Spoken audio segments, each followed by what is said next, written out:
I genuinely believe that Scott Tiller is one of the most underrated Cars diecasts ever made.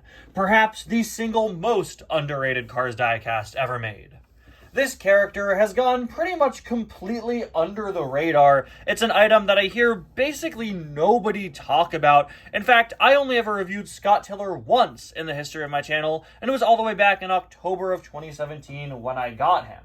Scott Tiller is one of several Tillers we see in the background of Cars 3 during the King's Highway montage sequence, and his diecast was released in late 2017 as part of the Radiator Springs Classic line. Due to Toys R Us shutting down in the US, it wasn't on shelves for very long, but I honestly think that Scott Tiller is such a fantastic looking diecast, such an incredibly unique one, and I genuinely, truly believe that he's a contender for one of the best Cars diecasts ever made. And it's really a shame that not more people talk about him, because he's really a fantastic item, and hopefully this review can convince you of that, if just looking at the car alone doesn't convince you already. I mean, look at this. This guy's awesome. Hello, everybody! And welcome back to another review and to another birthday request here on the channel. That's right, like I said this morning, today is one of those very special days where we have two birthday requests. Today, we're going to be taking a look at Scott Tiller, a request from Andreas Sava. Thank you so much for the request as always, and I hope you've had a fantastic birthday. Guys, I'm pumped to review Scott Tiller, okay? This is a diecast I absolutely love, but it honestly just kind of sits around in my collection. Despite being such a great item, it's just not one that I take out often.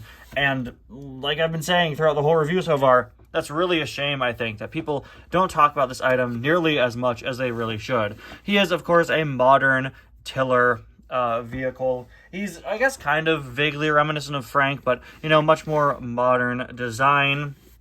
Like, this looks like something you would genuinely see on a farm in current day, which is really, really cool. He's really a one-of-a-kind, unique diecast. In the front here, we have, he's actually more metal than you might think. This whole part here, this whole sort of cab area is metal. The mouth down here is plastic. I think this whole part is plastic. And the plow, this part is actually the plow in the back, if you couldn't already tell. If you flip it upside down, you can see it's the plow.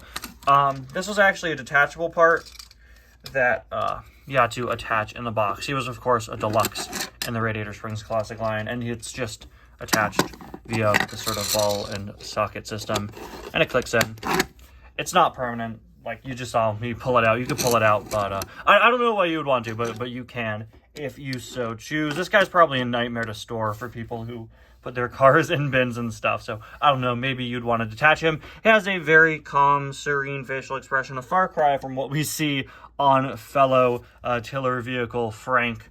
Have all these sort of dirt speckles on him all over, both on the mouth and up here. Smokestack here behind his rearview mirrors, which are very long, very wide, which makes perfect sense for the type of vehicle we're dealing with. But it also does kind of help sell the illusion of this being sort of an animal vehicle. One of my favorite details is the step ladder molded into the side there. Another one of my favorite details is that he has double layered wheels. As you can see, he has 8 wheels, 2 on each side here, 4 in total in the front and 4 on the back. Again, another very realistic modern farming vehicle detail that just really makes this guy stand out. He's a very wide car, very, very wide profile. I'm not sure if he's wider than Frank. Actually, for some reason, didn't grab Frank before my review, so we're going to take a field trip to other side of my roomland. Oh, look, it's Frank. We got him. All right, class, get back on the bus. Yeah, so Frank, seems that Frank has an ever so slightly wider profile. Yeah, just barely. Actually, I think they're literally like the exact same length, except Frank having this plastic red part on either end makes him just vaguely wider. Moving on to the back, we of course have the tiller part itself, a pretty impressive plastic additional piece, and I absolutely love that it is fully detailed in there. If you flip them upside down, you can see it. It's stuff like this that makes me love the Cars diecast line, guys. A lesser toy line wouldn't have sculpted it and made it rotate, but no, it rolls. Fully rolls, which is just so nice and genuinely so so cool. The level of detail on this item is just so fantastic. It's so well done. It's so well made. And like I've been saying since the very beginning of this video, it's just so underrated. More people need to be talking about the Scott Tiller diecast in this fan base. I truly believe that this guy right here is one of the best Cars diecasts ever made. Completely unique type of vehicle that we haven't seen before or since.